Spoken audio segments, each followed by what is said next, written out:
कोकणातील पारंपरिक रतांब्याच्या साराची झटपट अशी रेसिपी आज आपण आपल्या चॅनल मार्फत पाहणार आहोत। वेळ न घालवता रेसिपीला सुरुवात करूया। रतांब्याच्या सारासाठी लागणारे साहित्य। सारासाठी 4 मोठे रतांबे घेतलेले आहेत। 1 चमचा गूळ, 2 काश्मीरी मिरच्या, 2 चमचे धना पावडर, 2 चमचे जिरे घेतलेले आहे, 1 चमचा मोहरी, पाववाटी सुके खोबरे, पाववाटी कोथिंबीर, कढीपत्त्याची 10-12 पाने, लसणाच्या 4 मोठ्या पाकळ्या, 2 हिरव्या मिरच्या कट करून घेतलेल्या आहेत।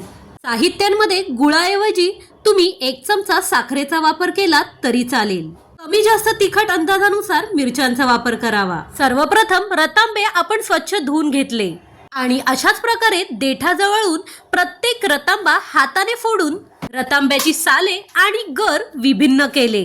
बाकीचे रतांबे देखील तसेच देठापासून फोडून देठ बाजूला काढून रतांब्यातील गर आणि साले काढून घेतली आणि रतांब्याच्या सालाचे जवळजवळ छोटे छोटे असे तुकडे केले।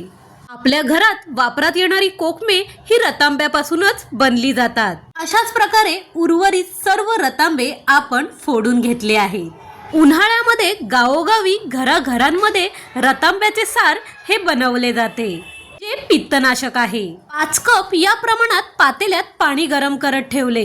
या गरम पाण्यात रतांब्याचा गर आणि रतांब्याची साले आपण घालत आहोत। गरम पाण्यात व्यवस्थित ढवळून मॅक्सिमम 15 मिनिटे आपण उकळी काढून घेऊया। रतांब्याच्या सारासाठी लागणारे झटपट वाटण करून घेऊया।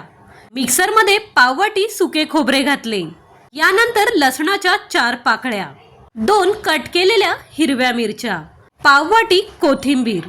आपल्याकडे जेवढे रतांबे होते त्या अंदाजानुसारच आपण वाटणाचे साहित्य घेतलेले आहे। यानंतर आपण 2 काश्मीरी मिरच्या घेतलेल्या आहेत। त्यानंतर 1 चमचा गूळ, मी मगाशीच म्हटलं तुम्ही गुळाऐवजी 1 चमचा साखरेचा देखील वापर केला तरी हरकत नाही। यानंतर आपण 2 चमचे धनापूड घातलेली आहे। गरजेनुसार पाण्याचा वापर करून आपण हे वाटण मिक्सरला वाटून घेणार आहोत। 2 मिनिटात झटपट असे आपले वाटण तयार झालेले आहे। आणि येथे दुसऱ्या बाजूला गरम पाण्यात रतांब्याच्या गराला आणि रतांब्यांच्या सालीला छान प्रकारे रंग चढलेला आहे आणि सारासाठी लागणारा अंश पाण्यात व्यवस्थित असा तयार झालेला आहे। आता आपण टोपात गाळणी ठेवून सावकाशपणे हा अंश टोपात काढून घेत आहोत। हा अंश वेगळा करण्यासाठी दुसरा उत्तम पर्याय म्हणजे पाणी गार झाल्यानंतर स्वच्छ सुती कपड्याचा वापर करून लागणारा पाण्याचा अंश व्यवस्थित बाजूला काढून घेऊ शकता। उर्वरित रतांब्याचे आवरण थंड झाल्यावर स्वच्छ हाताने रतांब्याचा रस काढू शकता। फोडणीसाठी तेल गरम करत ठेवले होते। गरम तेलात 1 चमचा आपण मोहरी घातली, त्यानंतर 2 चमचे जिरे घातलेले आहे। यानंतर कढीपत्त्याची 10-12 पाने। फोडणी देताना तेल व्यवस्थित गरम असेल तर फोडणी छान होते। फोडणी छान प्रकारे होताना दिसत आहे, म्हणजेच आपले पातेल्यातले तेल व्यवस्थित गरम झालेले आहे। आता आपण या तेलात मिक्सरला वाटून घेतलेले वाटण घातलेले आहे। या मिश्रणात आपण 1 चमचा हळद घालूया। पातेल्यात घातलेले इन्ग्रेडियंट्स 2 ते 3 मिनिटे व्यवस्थित परतवून झाल्यानंतर आपण नंतर त्यात रतांब्याच्या पाण्याचा काढलेला अंश घालत आहोत।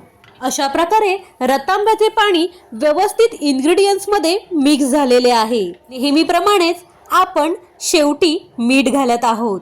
चमच्याने व्यवस्थित परतवून झाल्यानंतर मॅक्सिमम 10 मिनिटे या रतांब्याच्या साराला उकळी येऊ द्यायची आहे। 10 मिनिटानंतर तुम्ही पाहू शकता रंग किती सुरेख दिसत आहे, खमंग तर सुटलेलाच आहे। आता आपण या सारामध्ये गार्निशिंग साठी पाववाटी कोथिंबीर घालत आहोत।